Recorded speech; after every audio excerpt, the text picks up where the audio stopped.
Sense of humour एक complete personality बनाने के लिए बहुत ज़रूरी क्वालिटी है।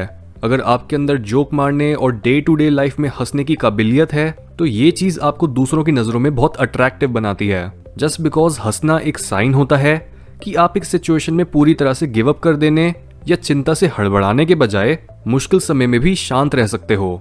और आपके साथ रहना ज़्यादा सेफ है बजाय किसी ऐसे इंसान के साथ रहने के जो कभी नहीं हंसता और हमेशा मुंह फुलाए रहता है।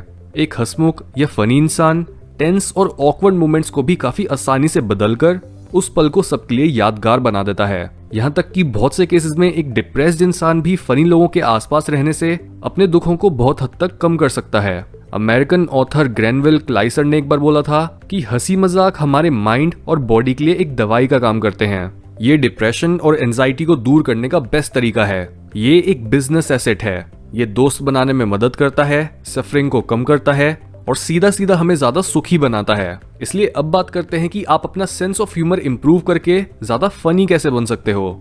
Number 1, tell a truth that no one else has noticed. Funny होने का एक बहुत बड़ा पार्ट ये होता है कि आप वो बात बोलो जो दूसरे लोगों ने नोटिस भी ना करी हो लेकिन वो सच हो।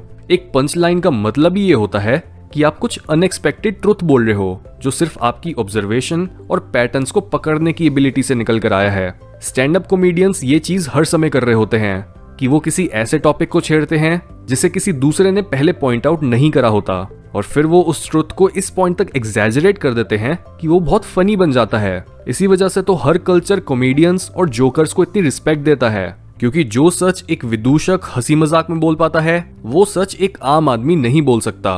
मजाक के कंटेक्स्ट में कड़वी बातों में भी एक मिठास आ जाती है जिससे बाकी लोग भी उसकी हिम्मत की दाद देते हैं और बुरा नहीं मानते। इवन अगर कोई उसके मजाक से ऑफेंड भी हो जाए तो लोग ऑफेंड होने वाले को ही गलत और इनटॉलरेंट बोलते हैं। इसलिए जब आप दुनिया को एक कॉमेडियन की नजर से देखना शुरू करोगे तो आपको हर जगह और हर कोने में मजाक मिलेगा, जिसे सबके आगे बोलने से एक सच भी बाहर निकल कर आएगा और इस वजह से लोगों को उस सच की वियर्डनेस पर हंसने का भी मौका मिल जाएगा। Number 2, laugh at yourself. अगर आप खुद पर हंस नहीं सकते तो ये एक बहुत बुरा साइन होता है जो आपके कैरेक्टर की खामियों की तरफ इशारा करता है।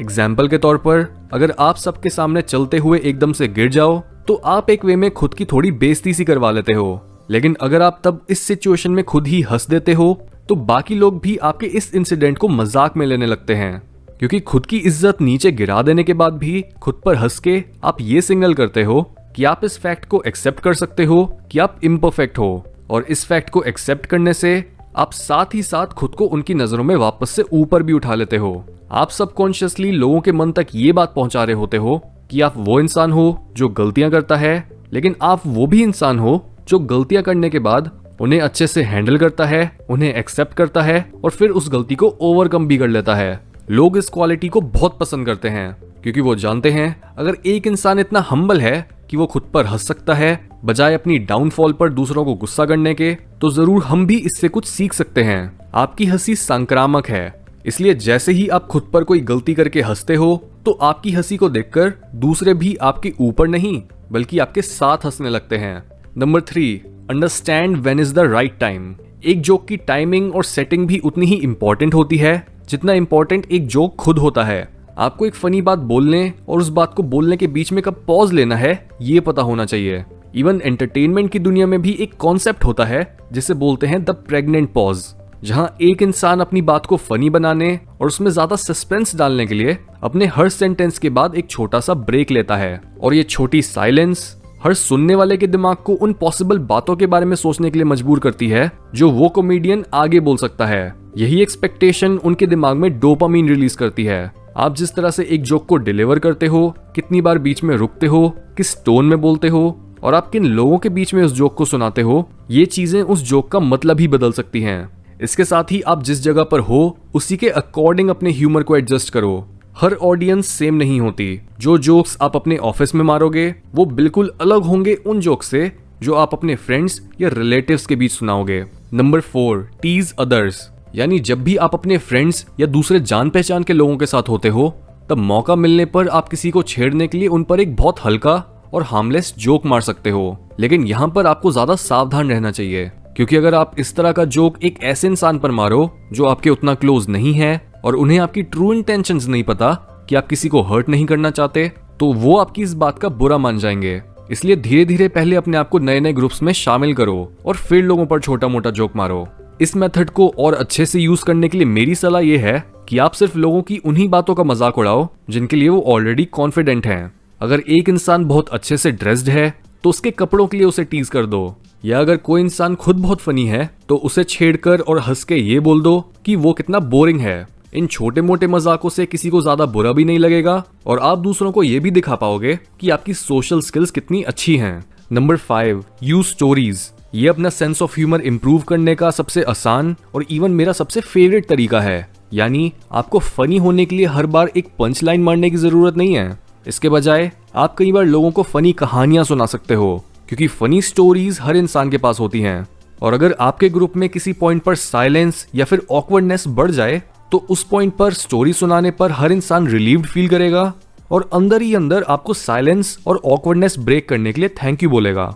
यहाँ पर आपका खुद का पैशन और इंटरेस्ट भी दिखेगा, जस्ट बिकॉज वो स्टोरी आपसे जुड़ी है। इसके साथ ही जब भी आप कोई कहानी सुनाओ तब उसके बिल्डअप के साथ थोड़े पेशेंट रहो।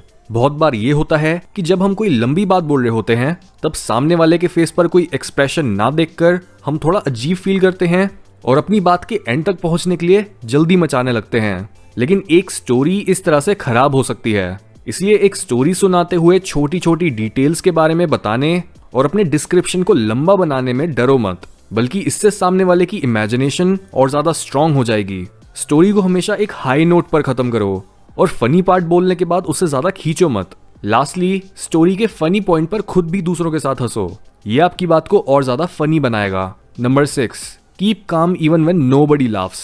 इवन अच्छे से अच्छे कॉमेडियन का भी हर जोक फनी नहीं होता और बहुत बार जिस जोक में वो अपनी बहुत ज्यादा एनर्जी डालता है लोग उसी पर ही नहीं हंसते। इसलिए आपको भी फनी ना होने की सिचुएशन को हैंडल करना आना चाहिए। लेकिन आपका अनफनी होना भी फनी हो जाता है जब आप खुद की इस कमी या गलती को एक्सेप्ट करके खुद पर हंस पाते हो। यानी अगर आपने एक जोक मारा या फिर कोई फनी स्टोरी सुनाई जिसके बीच में आपने कोई गलती कर दी या फिर किसी वजह से वो उतनी फनी नहीं सुनाई दी जितनी फनी वो आपके दिमाग में लग रही थी, तो अपनी उस गलती को भी अपनी एडवांटेज की तरह यूज करो और खुद पर हंसो। असलियत में जो चीज मैटर करती है वो है आपकी लोगों में प्यार और खुशी बांटने की इंटेंशन। और जैसा कि American motivational writer William Arthur Ward ने एक बार बोला था कि एक well developed sense of humour उस डंडे की तरह होता है जो आपके हर कदम में बैलेंस ऐड करता है जब आप जिंदगी की रस्सी पर चल रहे होते हो।